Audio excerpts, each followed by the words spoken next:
Going. Oh, can you guys hear me? Should I move that? Is that better? Okay.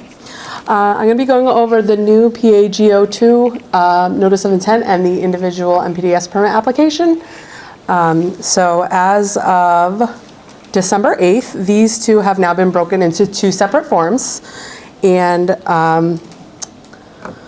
so in case you haven't noticed, the theme of this is we have instructions and SOPs that are provided to you. They are extremely detailed, and they are a lot of effort and a lot of thought was put into those. And we are really encouraging you, like, you need to read them. There's a lot of information in them. Not only do they help you how to complete the NOI, but they also provide program clarification and guidance in them. So that's very important that you read the instructions and the SOPs before you call us asking questions, because a lot of things can be answered if you read those. So we have new modules, as we've been talking about, and Drew will go into those a little bit more later on. Some of them are common to both the general and the individual, and some are unique to each one.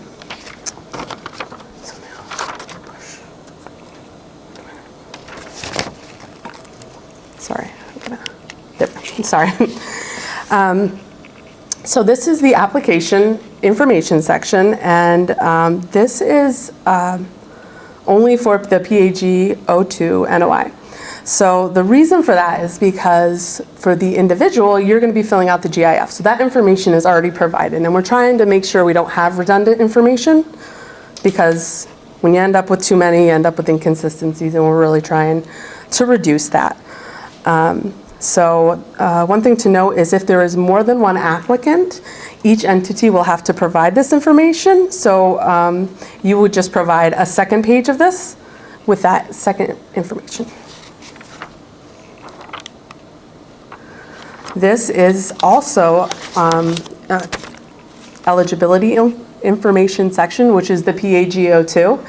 This is, you're going to go through this, you're going to read the statements, and you're going to answer true or false. It's pretty simple. If in order for you to qualify for the PAG02, everything has to be true. So that's one thing that we would know is we still have to have the engineers should still review all the conditions of the PAG02 to ensure eligibility, but these are the main criteria. So this is going to be on both the NOI and the individual application. In this section, you're going to be identifying all of the necessary environmental permits. Notice how environmental is underlined there, because it's not in the actual thing, but we want to bring it to your attention because we are not looking for PennDOT permits, municipal approvals. We don't really need those. We're just looking for anything from DEP or EPA that has been issued or is pending. And that's just for us to look to see if we need to coordinate any permits with your project. This is our project site information, and this is where you're just going to list some information about your project. One thing I do want to note is question number 5. If that answer is yes, you will need to provide a wetland determination with your application. And it's not only hydric soils, but it's also inclusions. So if the soils have hydric soil inclusions, you'll also need to provide a wetland determination. Drew, the wetland determination, that's just a delineation by a qualified professional, not a JD from the Army Corps? Correct. Right. So the next part is the operator information section. So if the applicant knows who will be the operator at the site at the time they are submitting their application, they can fill this section out. So this will save the operator from having to submit paperwork to be added on as a co-permittee after the permit is issued. If this section is filled out, and at the end, if it's certified is provided, then when the permit is issued, that person will become a co-permittee. So the next section is the earth disturbance information. So previously, the NOI form had pre-selected options that they could choose from land uses. Now for question 4 and 5. The applicant will provide their own descriptions. And identified in the instructions that I know you are going to read, you can use the National Land Cover Database descriptions. And please make sure, just double check to make sure that your percentages add up to 100.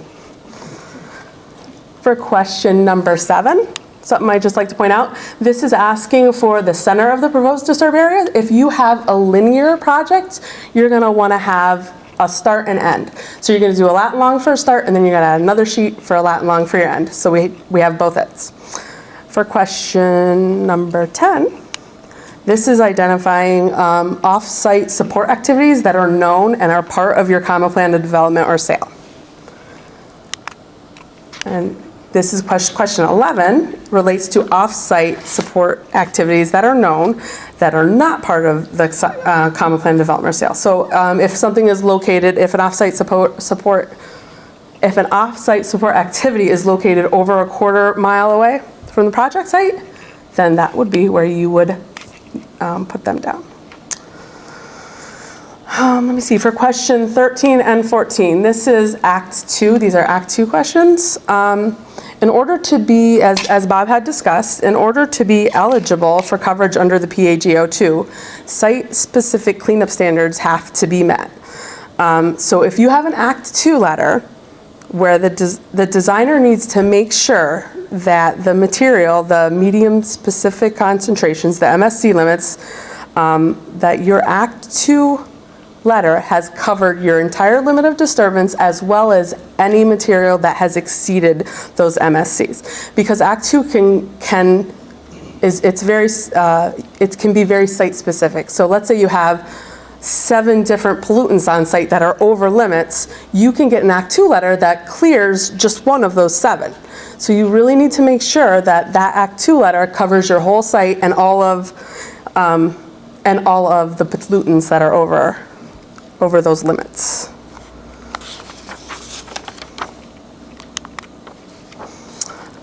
So this is number 15, Act 537. So Act 537, you do not have to submit proof that you have approval or have submitted for it when you are submitting for your NOI, but you do have to have approval for Act 537 before beginning earth disturbance activities. So this is a standard condition in the permit. Number 19 is where you will identify any DEP permits for the project that have not yet been submitted.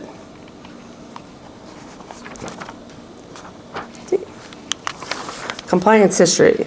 So the compliance history must be completed for any violation of any regulation, permit, order, schedule of compliance for the applicant. So when we get a permit in, when it comes to us, we do a compliance history check to make sure that, on the applicant, to make sure that the permit could be issued, or if there's any issues that we can work through those compliance issues before we issue the permit. So this is important to be filled out. Stormwater discharge information section. So this is where applicants report all anticipated discharge points during and following construction. The term discharge points is defined in the NOI and the application instructions. Please note that discharge points are not only pipes, but also include areas where stormwater flows will concentrate by natural means or by design, and areas of concentrated flows prior to a level spreader.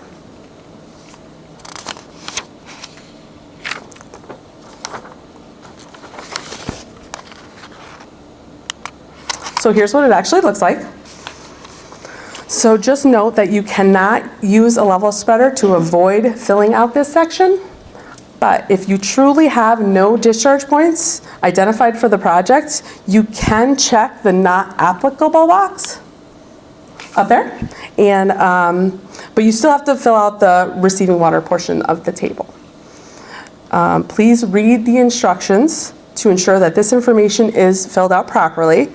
So for example, the impaired question only relates to impairments for siltation, suspended solids, turbidity, water flow variability, flow modification, alterations, and nutrients. So you do not have to check the box for impaired if it's not any of those. If it's something else, if it's metals, PCBs, if it's anything else, you do not have to check that box. If you are in the Chesapeake Bay, impaired or TMDL box is checked, then you will have to use non-discharge or ABAC BMPs for ENS and PCSM plans to be eligible for the PAG-02, which I believe that we had discussed that a little earlier. If the non-surface water box is checked, which I believe is down here, then the applicant will need to provide an off-site discharge analysis.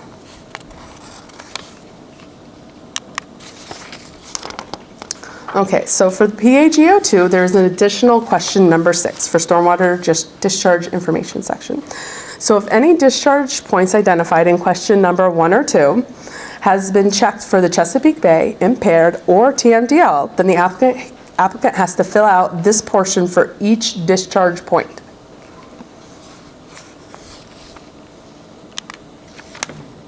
And this section is for the IPs only.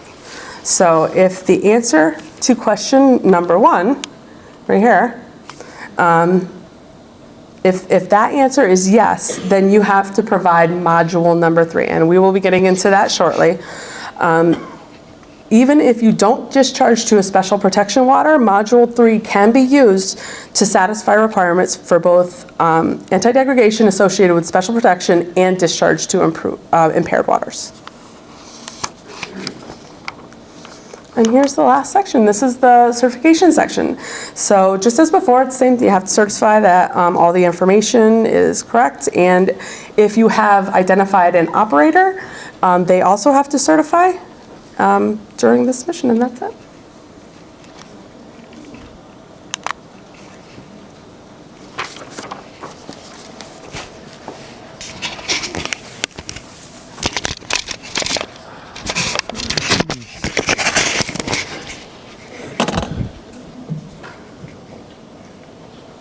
So as I gaze out into the audience, I see some sleepy eyes and some yawns. So I think right now might be a good time to take a 15-minute break. There are some cookies and some other refreshments over here. So go ahead and help yourself, and we'll be back in 15.